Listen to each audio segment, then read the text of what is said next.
Hey, how's it going everyone? This is Lam here. In today's video, we're going to be looking at the new Fujifilm's X-A7. So I already have the camera out. I'm recording on it right now. I don't have a mic on here because I want you to hear the internal mics and what they sound like. I'll probably boost the levels a little bit so it's normalized, but other than that, I'm going to try to keep it stock so you know how much noise there is into it. I guarantee you there is going to be a little bit, and I can't expect them to have premium quality mics on this type of camera for this price range. But let's go ahead and do a quick unboxing. You do get a nice black box like you do with all Fuji cameras.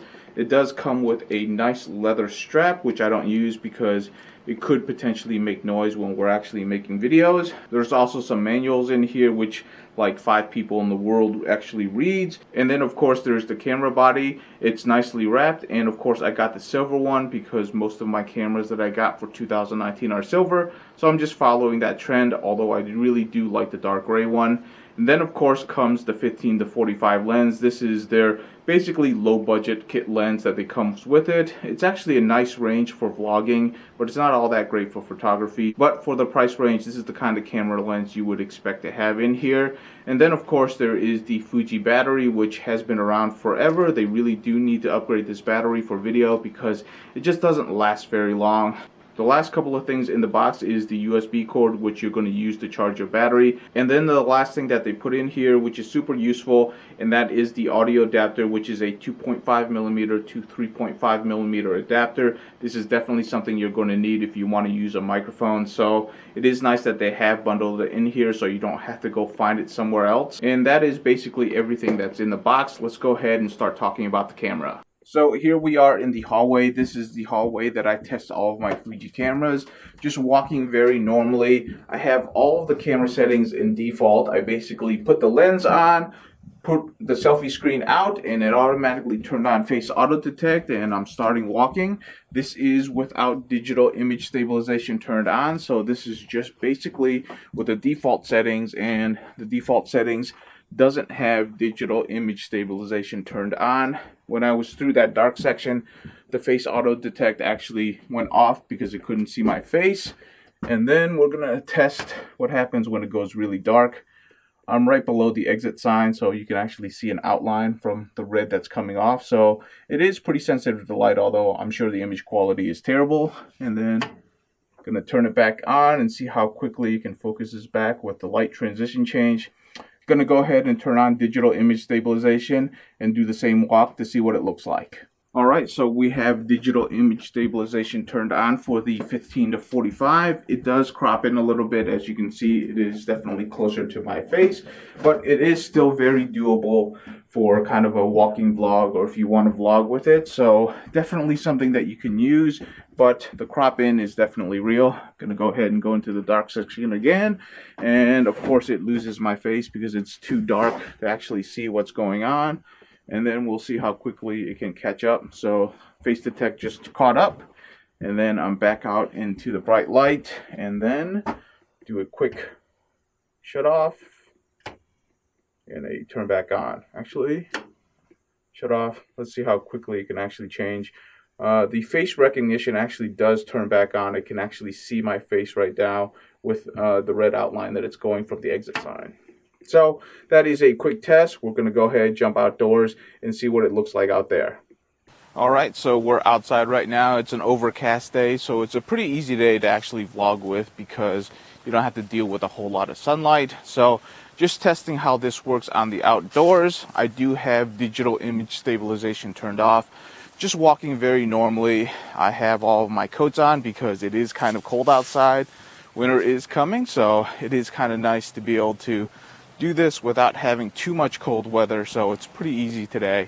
One thing that I will notice, or one thing that I do notice when I'm using this camera, is that if you're coming from a camera that you've already used in the Fuji lineup, like an X-T3 or an X-T30, what you'll notice is that you really kind of miss some of the basic settings that you get with those camera systems. Specifically, what you're missing is not having a dedicated movie mode, which is kind of strange because for a camera like this with so many mode dials, you would think that they would have a dedicated movie mode, but you really don't. You actually have all of your settings pretty much merged with all of your photo settings, which is a little bit awkward, a little bit odd.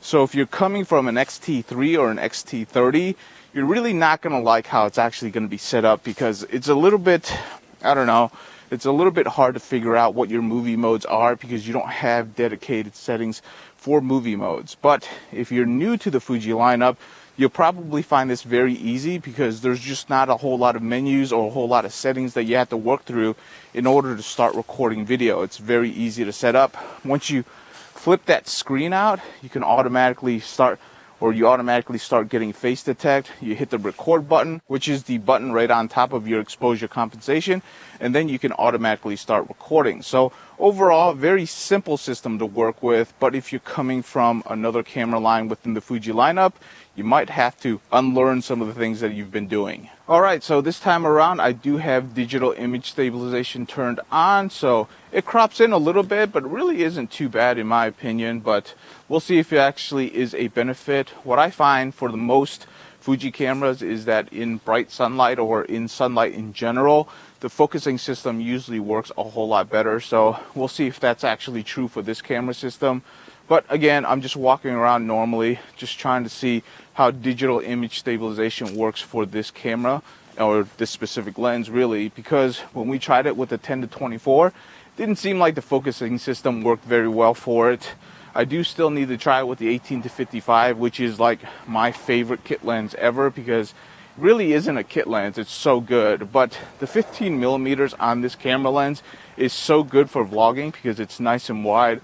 It's also very lightweight and very affordable, so it really is a nice camera lens to start you off when you want to vlog. The only thing that, you know, is bad about it is that it's kind of lacking in the photography. It's kind of lacking in the photography part of this particular lens because, I don't know, just nothing really stellar about it.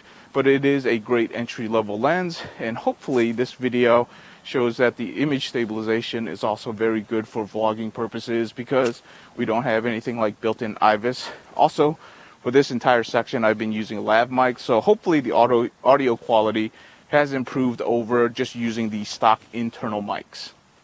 So I just want to talk to you very quickly before wrapping up this video. Number one, this is kind of an unboxing video, and we're just using this camera with full auto settings, default settings, straight out of camera because we just want to see what it does. I did put it through its paces in a lot of challenging situations. I have looked at the footage, and the focusing system isn't perfect, and that's something to be expected from an entry-level camera. It tried its best, and I really didn't do it any favors when I went through the warehouse and things like that, because I really did want to challenge it to see what it would actually do, because I own cameras like the really great X-T30, I also own an X-T3, and one of the questions that you're probably going to ask is that when you actually have these type of cameras, would you still consider owning a camera like the X-A7?